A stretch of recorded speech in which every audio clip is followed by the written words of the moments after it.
Line பிஸியா இருக்கே.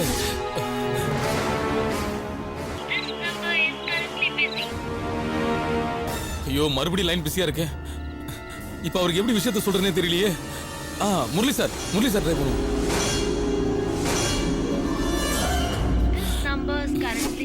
ஐயோ முரளி சார் மொபைல் சுவிட்ச் ஆஃப்ல இருக்கு.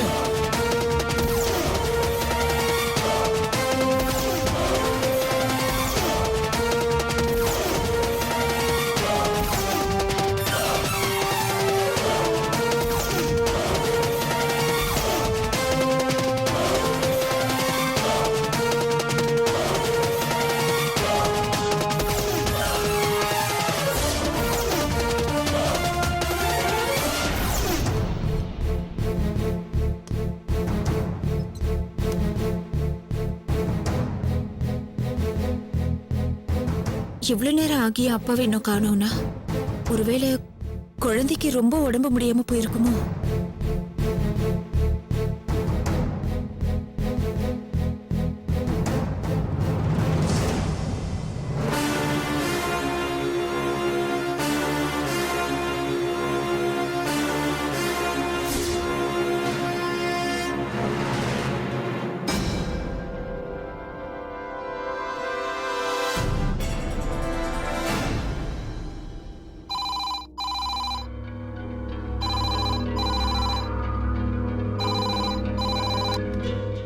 ஹலோ அம்மா, நான் சண்முகம் பேசுறேம்மா, ஐயாவோட சைட்ல இருந்து. சொல்லுங்க. ஐயா வீட்டுக்கு வந்துட்டாங்களா? அவர் இன்னும் வீட்டுக்கு வரலையே. ஐயோ அம்மா, ஐயாவுக்கு பெரிய ஆபத்துமா. ஆபத்தா? என்ன சொல்றீங்க? நம்ம பழைய மேஸ்திரி மாரிமுத்து இருக்கான்ல, அவனால ஐயாவோட உயிருக்கே ஆபத்துமா.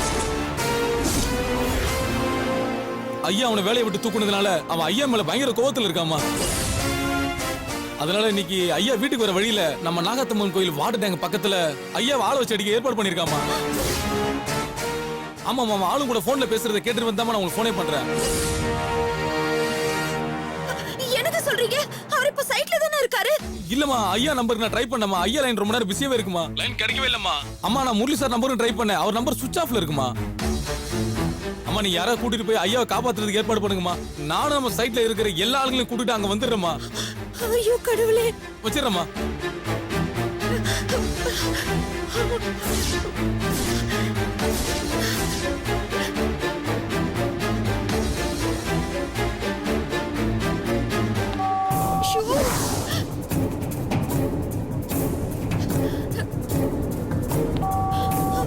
ஐயோ ஐயோ கடவுளே, நான் இப்ப என்ன பண்ணுவேன்? அவர் எந்த இடத்துல வந்துட்டு இருக்காருன்னே தெரியலையே. ஐயோ, அவரை நான் எப்படித்தான் காப்பாத்த போறேனோ.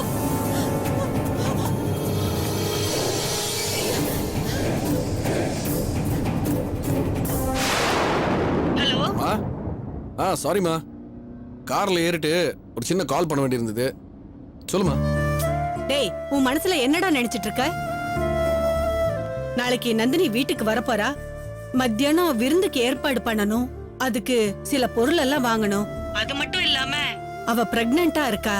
அவளுக்கு ஃப்ரூட்ஸ், ட்ரை ஃப்ரூட்ஸ் இதெல்லாம் வாங்கணும். நம்ம சேர்ந்து போய் வாங்கிட்டு வரலாம்னு சொன்னல. வரேன்னு சொல்லிட்டு இப்படி லேட் பண்ணா எப்படி? மா, எதுக்குமா இப்ப சாப்பிடாமலாம் காத்துக்கிட்டு இருக்க? நான் தான் வந்துகிட்டு இருக்கேன்ல. நான் உங்ககிட்ட காலையில என்ன சொன்னேன்? நான் கண்டிப்பா உனக்கு எல்லா பொருளும் வாங்கி தரேன்னு சொன்னல. ஒன்னு பண்ணு, இப்போ ரொம்ப லேட் ஆயிடுச்சு. நான் வந்துட்டு நம்ம 2 பேரும் கடைக்கு போய் எல்லா பொருளும் வாங்குறதுக்கு டைம் இருக்காதுன்னு நினைக்கிறேன். நான் இப்ப சூப்பர் மார்க்கெட் போயிட்டு உனக்கு ஃபோன் பண்றேன். ஓகேயா? நீ என்னென்ன வேணும்னு என்கிட்ட வரிசையா சொல்லு. நான் எடுத்து டப்படப்படப்பன்னு ட்ராலியில போட்டுக்கிறேன். எடுத்துட்டு வீட்டுக்கு வரேன். ஓகேயா? டேய், உனக்கு என்னடா வாங்க தெரியும்? நீ சீக்கிரமா வீட்டுக்கு வா. நம்ம சாப்பிட்டுட்டு போய் வாங்கிட்டு வந்துடலாம். மா, என்ன பெரிய விஷயத்த வாங்க போறோமா? மளிகை பொருள் தானம்மா. என்னடா அப்படி கேக்குற? நாளைக்கு நந்தினி வீட்ல இருந்து எல்லாரும் வராங்க. அதுக்கப்புறம் நம்ம பெரியப்பா, சித்தப்பா எல்லாரையும் வர சொல்லிருக்கேன். ரொம்ப நாளைக்கு அப்புறம் நம்ம வீட்ல ஒரு நல்லது நடக்க போகுது. நடக்க போற விருந்து எப்படி இருக்கணும்? எல்லாரும் வயிறார சாப்பிட்டு உன்னையும் நந்தினியும் நல்லபடியா வாழ்த்திட்டு போகணும். அதுக்கு சாதாரண விருந்து வச்சா போதுமா? என் மருமகளுக்கு என்னெல்லாம் விதவிதமா பண்ணி அசத்த போறேன்னு தெரியுமா? ஷோ, நீ இருக்க பாரு. சரி, அப்படி என்ன சமைக்க போற சொல்லுவோம், மெனுவை கேட்போம்.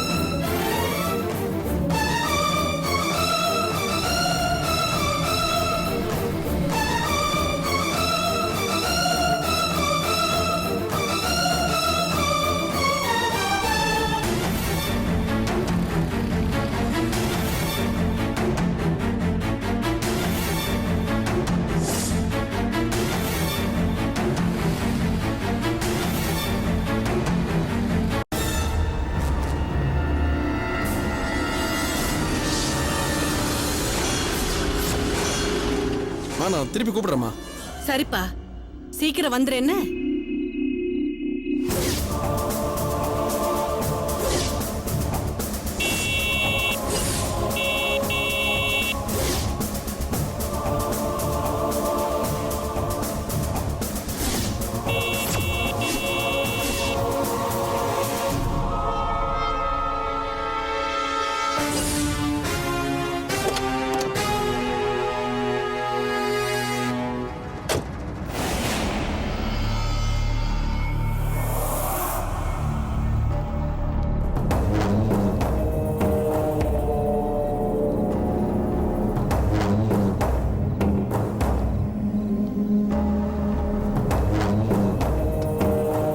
ஹலோ, யார் வண்டிங்க?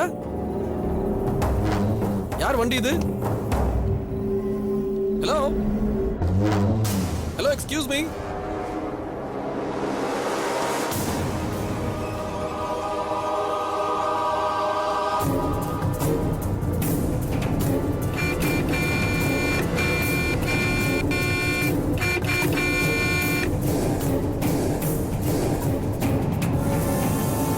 ஹலோ,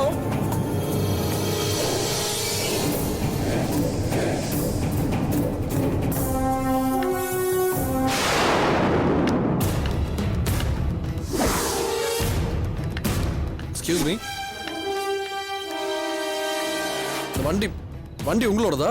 நடுவில் இப்படி நிறுத்தி போட்டிருக்கீங்க, கொஞ்சம் எடுங்க. ஹலோ, உங்களை தாங்க சொல்றேன். வண்டி இப்படி நடுவில் நிறுத்தி போட்டிருக்கீங்க, மற்ற வண்டியெல்லாம் போக வேண்டாமா? கொஞ்சம் வண்டி எடுங்க. ஹலோ, என்ன தண்ணியா? வண்டி இப்படி நடு. ஏய் ஏய், யாரா நீங்க? ஏய் ஏய் ஏய், யாரா நீங்க? யாரா நீங்க? ஏய், யாரான்னு கேக்குறல?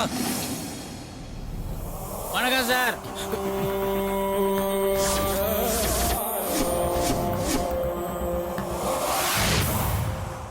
யோ மேஸ்திரி, என்ன சார் அப்படி பாக்குற? உன்னால நான் எவ்வளவு அவமானப்பட்டிருக்கேன் தெரியுமா? நான் பண்ண சின்ன தப்புக்கு என்ன நீ வேலையை விட்டு அனுப்பிட்ட. ஆனா நீ எனக்கு பண்ணின பெரிய தப்புக்கு நான் உன்னை இந்த உலகத்தை விட்டே அனுப்ப போறேன்டா.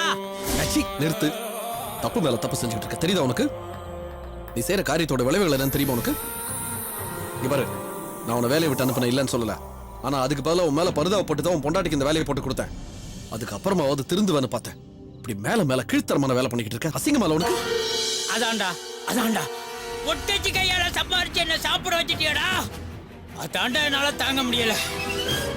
என் பொண்டாட்டி என்ன எப்படியெல்லாம் அவமானப்படுத்துறா தெரியுமா? எல்லாம் உன்னாலதான்டா. கருப்பா பிறந்தாலும் இது வரைக்கும் வெள்ளைக்கார மாதிரி வாழ்ந்தவன்டா நானு. இப்ப என் பொண்டாடிக்கிட்டே கையேந்திர பிச்சைக்காரன் ஆக்கிட்டேடா. என்ன இந்த நிலைமை வரலாமா? உன்னை நான் சும்மா விடலாமா? மேஸ்திரி, சொன்னா கேளு. தப்பு பண்ற மேஸ்திரி. நீ கேட்கலையாடா? நீ கேட்கலையே. நான் எவ்வளவு கெஞ்சினே உங்ககிட்ட. அப்ப கேட்டியா நீனு? நீ என் கண்ணு முன்னாலேயே சாவணும்டா. துடிச்சு சாவணும்டா. குர்ரால மேஸ்திரி, வா மேஸ்திரி. ஓடுடா. ஓடுடா.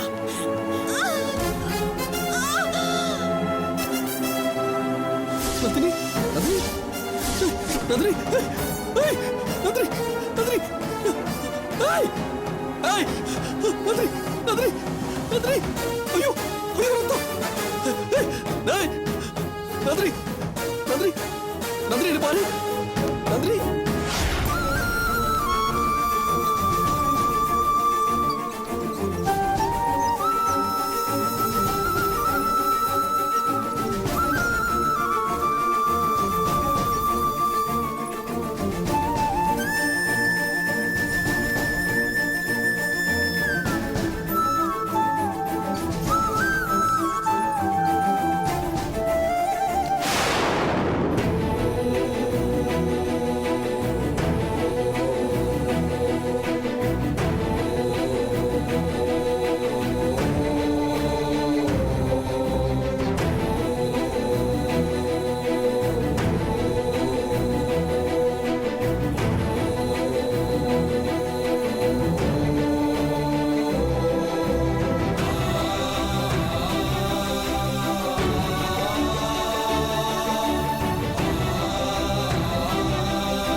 Actually, what happened? கட்டையால மண்டையில அடிச்சிட்டாங்க. She's bleeding profusely. ரொம்ப ரத்தம். Okay, I will take her. Formalities paper sign பண்ணிடு. இங்கே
ஏய் சொல்டா விஷா, வீட்டுக்கு போயிட்டியா?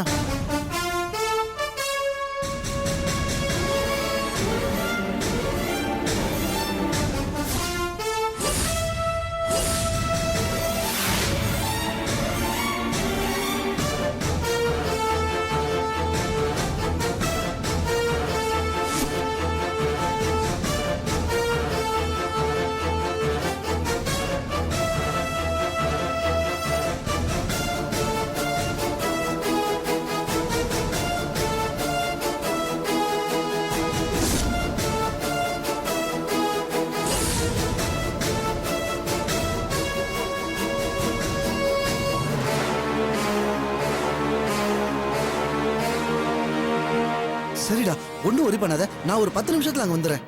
சரி, சீக்கிரம் வா.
என்ன இவன் போனே எடுக்க மாட்டேங்கிறான்? ச்சே, நல்ல பையன்.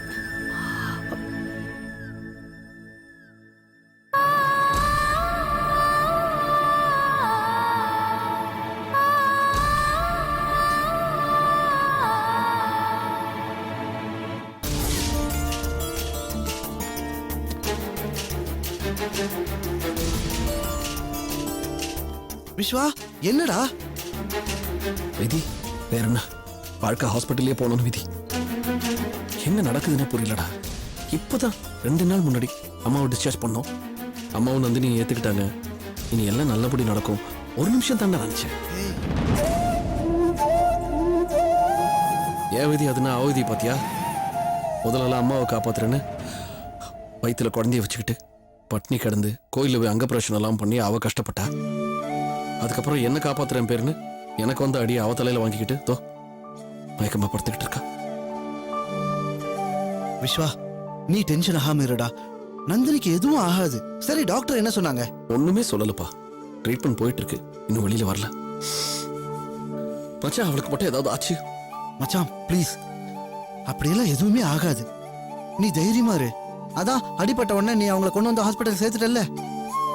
நீ பயப்படுற முதல்ல எதுவும் ஆகாது, கவலைப்படாம இரு. சரி அம்மா கிட்ட தகவல் சொல்லிட்டல்ல? ஐயோ என்னடா பேசுற? இப்பதான் ஆஞ்சியோகிராம் முடிஞ்சு டிஸ்சார்ஜ் ஆகி வீட்டுக்கு வந்திருக்காங்க. வந்த நிமிஷத்துல இருந்து என் மருமக வீட்டுக்கு வர போறா, அவளுக்கு அதை செய்யணும் இதை செய்யணும் அதை வாங்கணும் இதை வாங்கணும்னு குதிச்சிட்டு இருக்காங்க. இந்த நிலைமையில எப்படிடா போய் அம்மாட்ட இதை சொல்லுவேன்? எப்படி தாங்குவாங்க சொல்லு? மறுபடியும் கொண்டு வந்து அம்மாவையும் இங்க அட்மிட் பண்ண வேண்டியது. சாரி மச்சான், அதை பத்தி நான் யோசிக்கவே இல்லடா, தப்பா எடுத்துக்காத.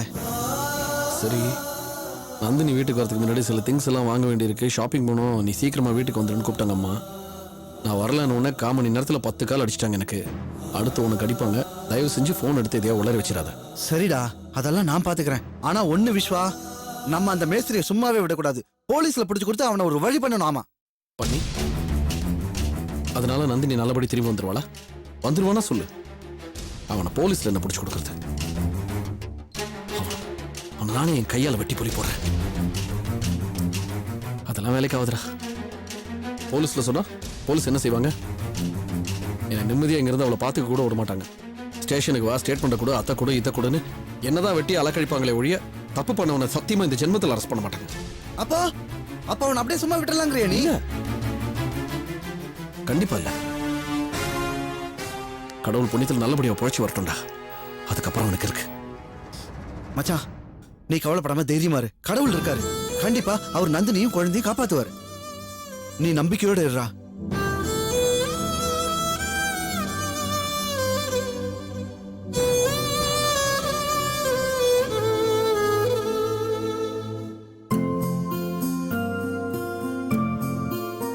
என்னங்க பாக்குறீங்க? நான் ஏன் இன்னும் தூங்காம இருக்கேன்னா, தூக்கம் வரலங்க. நாளைக்கு நந்தினி நம்ம வீட்டுக்கு வரப்போறத நினைச்சு மனசுக்கு ரொம்ப சந்தோஷமா இருக்கு.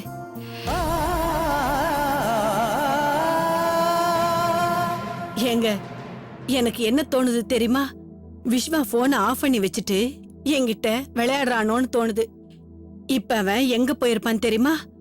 அவன் பொண்டாட்டிக்கு குடுக்கறதுக்காக ஏதாவது ஸ்பெஷல் கிஃப்ட் வாங்க போயிருப்பான்.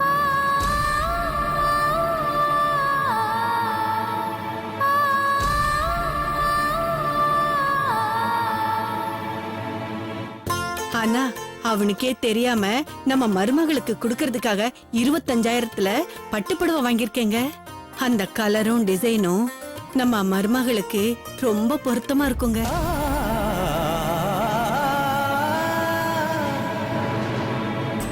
காலையில அத பார்த்ததுமே நந்தினியும் விஸ்வாவும் அசந்து போயிட போறாங்க. அந்த புடவைய நந்தினி கட்டிக்கிட்டு தெருவுல நடந்து போனான்னு வைங்க, ஊரு கண்ணெல்லாம் அவ மேலதாங்க இருக்கும்.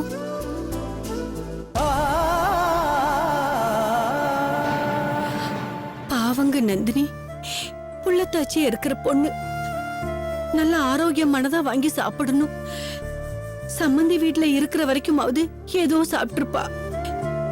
ஆனா என்னோட கூறு கெட்ட புத்தியால அவ தனி கொடுத்துன்னு போக வேண்டியதா ஆயிடுச்சு.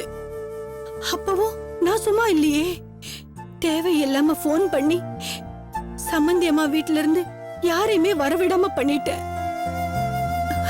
விஸ்வாவையும் அவளுக்கு எதையும் செய்யக்கூடாதுன்னு மிரட்டி வச்சிருந்தேன். எப்ப விடியும், நம்ம மருமக எப்ப வீட்டு வாசல்ல கால் எடுத்து வைப்பான்னு மனசு துடியா துடிக்குதுங்க, துடியா துடிக்குது.